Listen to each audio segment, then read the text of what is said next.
to, lahi din, no? Pwede ba mag-exorcist ang mga pastoy? Actually, pwede gud sila maghimo ang exorciser. Pero ang problema is they have no authority to administer that to administer that kind of a ministry. Nga naman kay wala man sila, dili man sila obispo.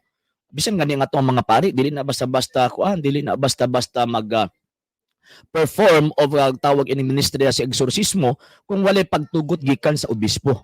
O nga naman kay ang kalaban nila din na isang demonyo god. So but pasabot kinahanglan ilahang tamdon ang otoridad gikan sa obispo kay ang mga obispo nga sumusunod sa mga apostoles sila man ang gitagaag kagahom sa pagpahawag mga yawa.